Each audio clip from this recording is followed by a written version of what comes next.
ختم اللہ علی قلوبہم وعلی سمعہم وعلی ابصارہم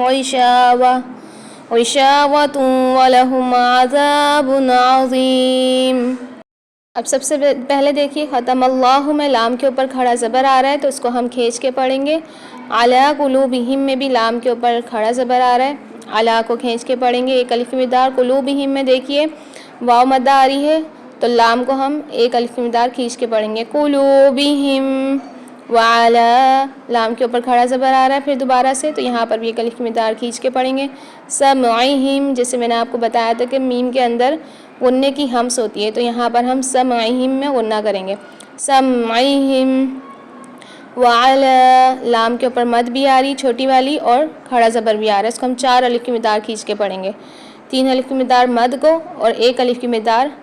کھڑے زبر کو۔ وعلی ابصارہم،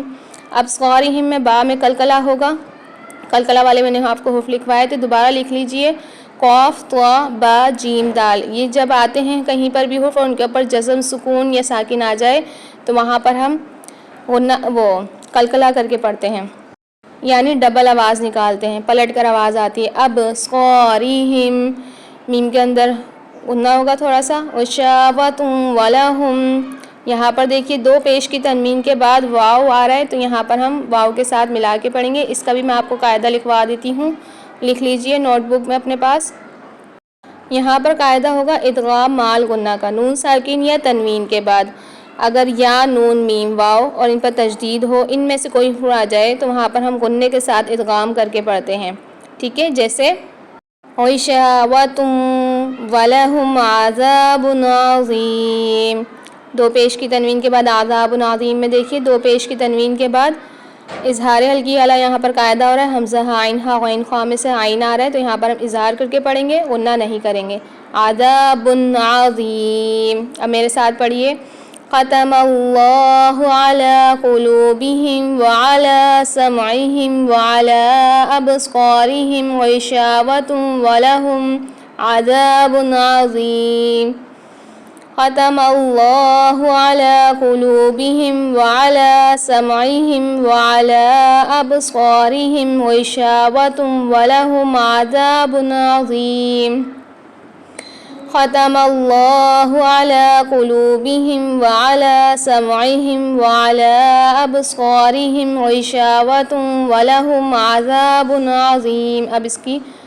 اس کا ترجمہ کریں گے، ختمہ مہر لگا دی، اللہ نے علی اوپر، قلوبہم ان کے دلوں کے، وعلی اور اوپر، سمعہم ان کے کانوں کے، وعلی اور اوپر، ابصارہم ان کی آنکھوں کے، غشاوۃ پردہ ہے، ولہم اور ان کے لیے، عذاب عذاب ہے، عظیم بہت بڑا۔ اب اس کی تفسیر کریں گے۔ اس آیت میں یہ واضح فرمایا گیا ہے کہ ضد اور ہٹ درمی بڑی خطرناک چیز ہے، اگر کوئی شخص ناواقفیت یا غفلت وغیرہ کی وجہ سے کسی غلطی کا ارتکاب کر دے تو اس کی اصلاح کی امید ہو سکتی ہے، لیکن جو شخص غلطی پر اڑ جائے اور تہیہ کر لے کہ کسی بھی حالت میں بات نہیں ماننا ہے تو اس کی ضد کا آخری انجام یہ ہوتا ہے کہ اللہ پاک کی طرف سے اس کے دل پر مہر لگا دی جاتی ہے، اس کے بعد اس سے حق کو قبول کرنے کی صلاحیت ہی ختم ہو جاتی ہے۔ اللہ پاک اس حالت سے محفوظ رکھے ہم سب کو، لہذا اس پر شبہ نہیں ہونا چاہیے کہ جب خود اللہ پاک نے ان کے دل پر مہر لگا دی تو معذور ہو گئے، اس لیے کہ یہ مہر لگانا خود انہی کی ضد اور تہیہ کرنے کا نتیجہ ہے کہ حق بات نہیں ماننی ہے انہوں نے۔ ان کے کفر اور اعمال بد کے نتیجے میں ان کے ضمیر مردہ ہو چکے ہیں اور قبول حق کی استعداد جو فطرتاً ہر شخص میں رکھی گئی ہے ان سے چھن چکی ہے۔ یہ مہر اگر اللہ پاک نے لگائی ہے مگر اس کے باعث ان کا عمل ہے، فرمایا بل طبع اللہ علیہا بکفرہم،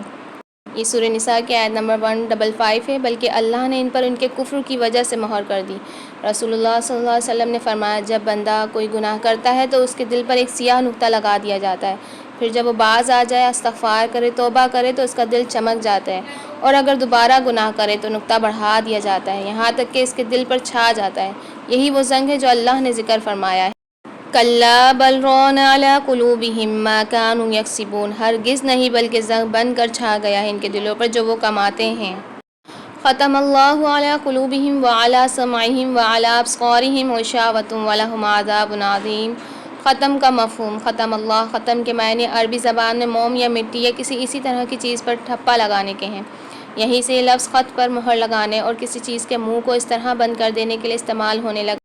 جس کے بعد نہ اس میں کوئی چیز داخل ہو سکے اور نہ کوئی چیز اس سے نکل سکے۔ قرآن پاک میں یعنی بعض جگہ جب اللہ پاک کسی فعل کو اپنی طرف منسوب فرماتا ہے تو اس سے مقصود نفس اس فعل کو اپنی طرف منسوب کرنا نہیں ہوتا، بلکہ اس قانون یا اس سنت کو اپنی طرف منسوب کرنا ہوتا ہے جس قانون اور سنت کے تحت وہ فعل ظہور میں آتا ہے۔ چونکہ یہ قانون خود اللہ پاک ہی کا مقرر کردہ ہوتا ہے، اس وجہ سے وہ فعل جو اس قانون کے تحت ظہور میں آتا ہے بعض اوقات قانون کے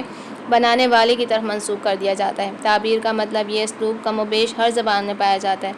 عربی زبان اور قرآن پاک میں بھی اس کی بکثرت مثالیں موجود ہیں۔ اسی اسلوب کے مطابق یہاں دلوں پر مہر لگانے کے فعل کو اللہ پاک نے اپنی طرف منسوب فرمایا،